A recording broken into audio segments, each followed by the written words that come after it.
போட்டித் தேர்வுகளுக்காக படித்துக் கொண்டிருக்கும் மாணவர்களுக்கு வணக்கம். தற்பொழுது ரயில்வே தேர்வு வாரியம் ஜூனியர் இன்ஜினியர் மற்றும் சிஎம்ஏ பதவிகளுக்கான உத்தேச அறிவிக்கையை வெளியிட்டுள்ளது. இந்த பதவிகளுக்கான ஊதிய விகிதம் 35,400, மொத்த காலி பணியிடங்கள் 4,098. இந்த பதவிகளுக்கு 14/8/2026 முதல் 13/9/2026 வரை விண்ணப்பிக்கலாம். வயது வரம்பு 18 முதல் 33 வயது வரை. ஓபிசி பிரிவினருக்கு 3 ஆண்டுகளும், எஸ்சி மற்றும் எஸ்டி பிரிவினருக்கு 5 ஆண்டுகளும், மாற்றுத்திறனாளிகளுக்கு 10 ஆண்டும் வயது தளர்வும் உண்டு. இந்த பதவிகளுக்கான மருத்துவ பரிசோதனைகள்: A3 தூரப்பார்வை 6/9 6/9 என்ற அளவிலும், கிட்டப்பார்வை 0.6 0.6 என்ற அளவிலும் கண்ணாடி அணிந்தும் அணியாமலும் இருக்கலாம். மேலும் binocular vision, night vision, mesopic vision போன்ற கண் பரிசோதனைகளிலும் தேர்ச்சி பெற வேண்டும்.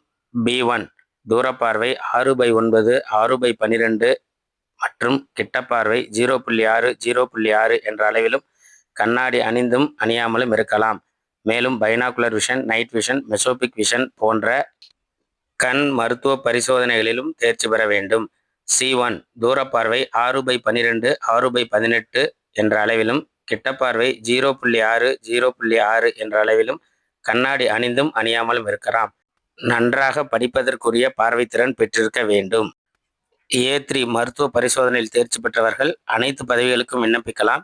B1 மருத்துவ பரிசோதனையில் தேர்ச்சி பெற்றவர்கள் general service, works and production, garage and wagon, diesel shed, CMA and RD, design and drawing, production unit, workshop, stores department ஆகிய பணிகளுக்கு மட்டுமே விண்ணப்பிக்க இயலும். C1 பிரிவில் தேர்ச்சி பெற்றவர்கள் design and drawing and production unit, workshop and stores department ஆகிய பணிகளுக்கு மட்டுமே விண்ணப்பிக்க இயலும்.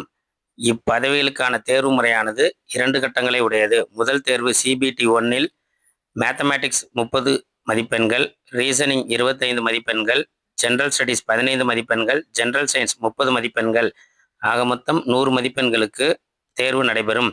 கால அளவு 90 நிமிடங்கள்.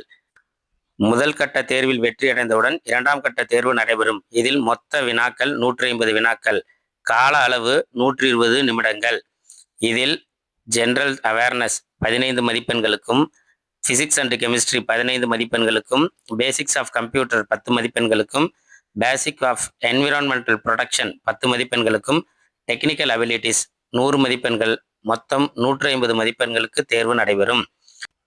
டெக்னிக்கல் அபிலிட்டிஸில் கேட்கப்படும் 100 வினாக்கள் mechanical, production, automobile, manufacturing, mechatronics, industrial, machining, tools and machining, tools and die making போன்ற பிரிவுகளை படித்தவர்களுக்கு மெக்கானிக்கல் அண்ட் அலைடு இன்ஜினியரிங்கிலிருந்தும், எலக்ட்ரிக்கல் பிரிவில் படித்தவர்களுக்கு எலக்ட்ரிக்கல் இன்ஜினியரிங்கிலிருந்தும், electronics, instrumentation and control, communication, computer science, computer and information போன்ற பிரிவுகளை படித்தவர்களுக்கு எலக்ட்ரானிக்ஸ் அண்ட் அலைடு இன்ஜினியரிங் பகுதியிலிருந்தும், பிஎஸ்சி சிவில் மற்றும் சிவில் இன்ஜினியரிங் படித்தவர்களுக்கு சிவில் அண்ட் அலைடு இன்ஜினியரிங் பிரிவிலும், பிஎஸ்சி கெமிஸ்ட்ரி அண்ட் பிசிக்ஸ் படித்தவர்களுக்கு சிஎம்ஏ பகுதியிலிருந்தும் வினாக்கள் கேட்கப்படும்.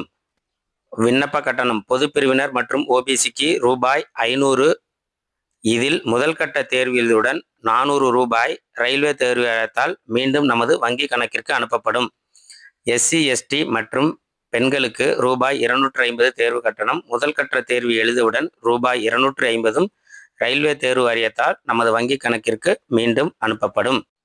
10ஆம் வகுப்பு மார்க் ஷீட்டில் குறிப்பிட்டுள்ளது போல் பெயரும் பிறந்த தேதியும் சரியாக ஆதாரில் பொருந்தி இருக்க வேண்டும். இதில் ஏதேனும் மாற்றங்கள் இருந்தால் தற்பொழுது நீங்கள் உடனடியாக மாற்றிக்கொள்ளவும். புகைப்படம் பதிவேற்றப்பட தேவையில்லை.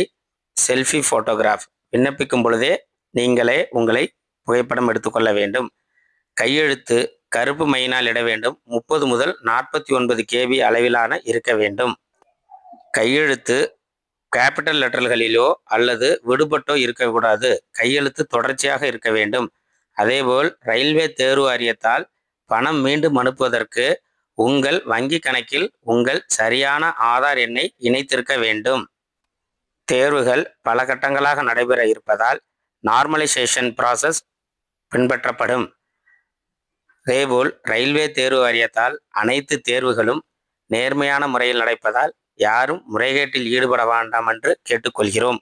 தற்பொழுது குறிப்பிடப்பட்டுள்ள கல்வித் தகுதியும் தேர்வு முறைகளும் 2025ஆம் ஆண்டு ரயில்வே தேர்வு வாரியத்தால் அறிவிக்கப்பட்ட ஆர்ஆர்பி ஜூனியர் இன்ஜினியர் மற்றும் சிஎம்ஏ பதவிகளுக்கான விண்ணப்ப அறிவிக்கையிலிருந்து எடுக்கப்பட்டுள்ளது. தேர்வு முறைகள் மற்றும் மருத்துவ பரிசோதனைகளில் மிகப்பெரிய மாற்றம் இருக்க வாய்ப்பு இருக்காது.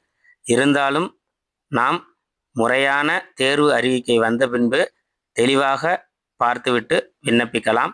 இப்பதிவு தங்களை முன்கூட்டி தயார்படுத்திக் கொள்வதற்காகவே வெளியிடப்படுகிறது. நன்றி மாணவர்களே.